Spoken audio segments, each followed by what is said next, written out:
Hey, in this video we'll be doing a review of the Star Trek The Official Starships Collection number 54. Steamrunner class. Pretty cool class as far as I'm concerned. I really enjoyed the design of all of the Star Trek. It says it's frigate type, 24th century, 356 meters. It goes warp 9.6.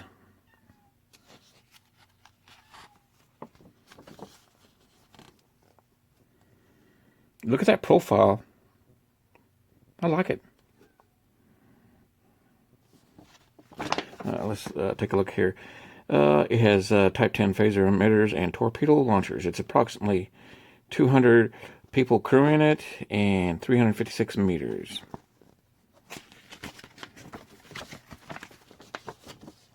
And the steamrunner class ships were involved in crucial battles with the Borg and the Dominion in the late 24th century.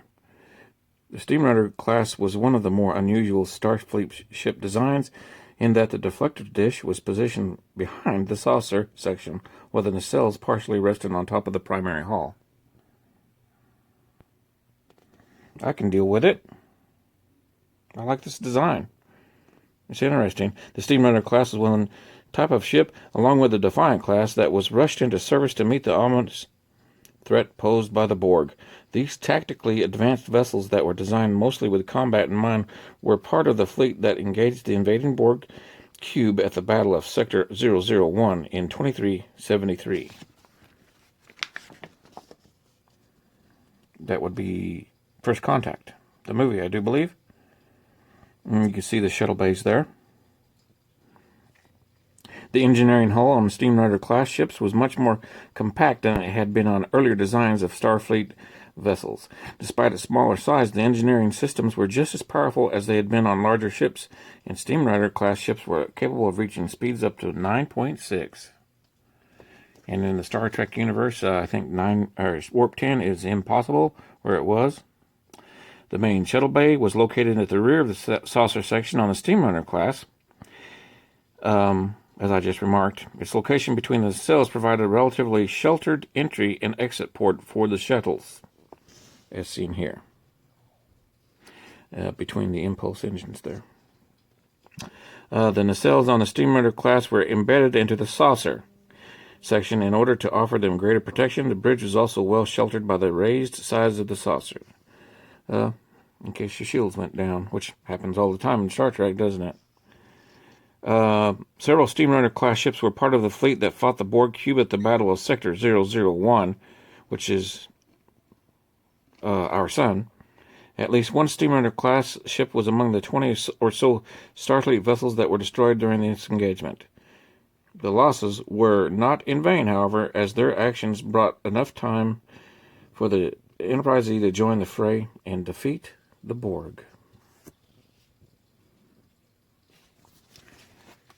And they say resistance is futile.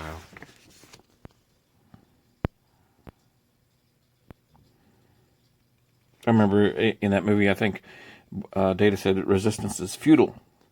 I always call it futile. Very nice graphic there, eaglemoss. That's worth the magazine right there. If a person wanted to just display this page. Although at least 2 steamrunner class ships were destroyed during the Battle of Sector 001, the remaining vessels in the fleet managed to coordinate the successful attack on the Borg cube. This was largely due to Captain Picard. He knew precisely where the target, because he was, of course, at one time, Locutus. Steamrunner class ships fought along several other classes of Starfleet vessels during the Dominion War.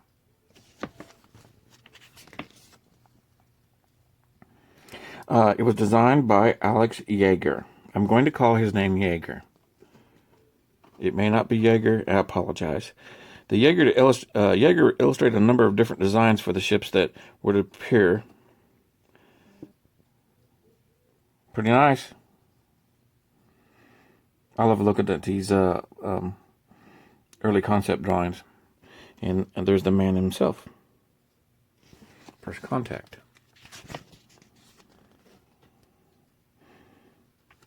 I like that the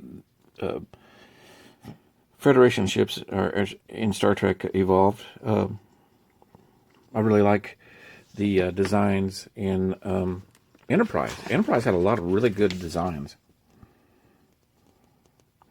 And this talks about becoming the Borg. He designed many new ships in First Contact. He also designed the look of the Borg assimilation process.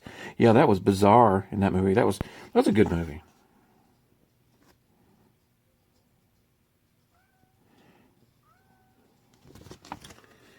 And that Porsche, I'm sure it's a red shirt.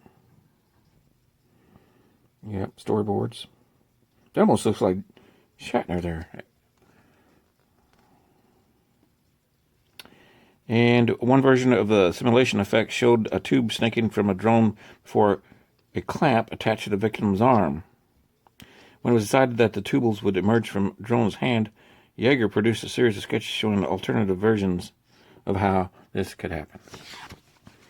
I like that because it showed the assimilation process so much more than we'd seen before. And its appearance of this class was in First Contact and Call to Arms Deep Space Nine.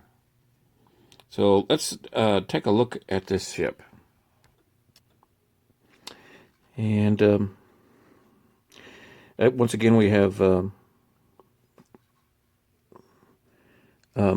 nacelles with clear parts. I really appreciate that.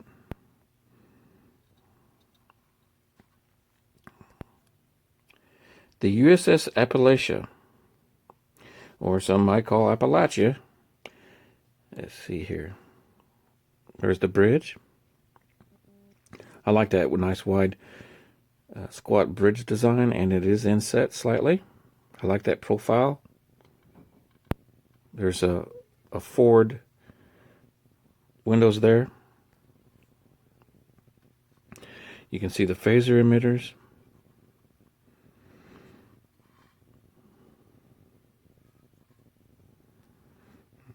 And of course, there is the shuttle base. In the picture, they look more prominent. Let's check that. Well, they do.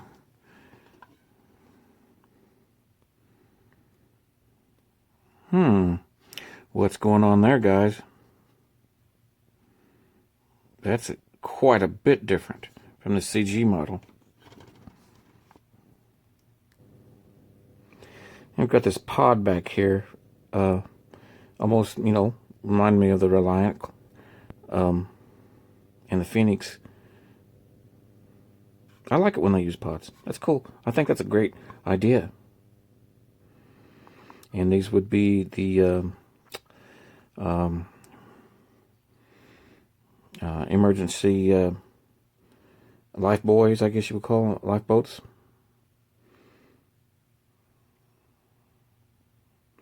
Yeah, and they got some Aztecing going on there, which I appreciate that.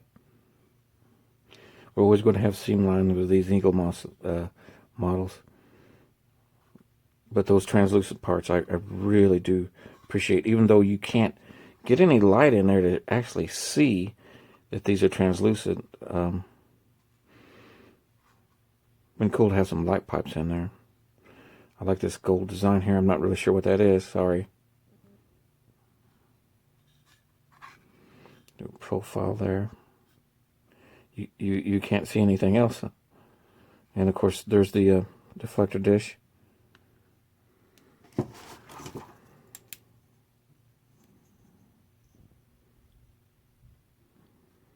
And there's not much going on in there, guys. It's just blue, and you can see a seam.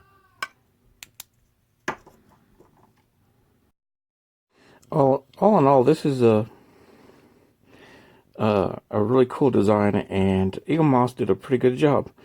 I just would like to have seen a translucent part here in a deflected area, and this shuttle bay back rear area does not match the CG model for some reason. See there. So, I guess that happens, doesn't it? Yeah. Other than that, it looks pretty close. On our base, the USS Appalachia.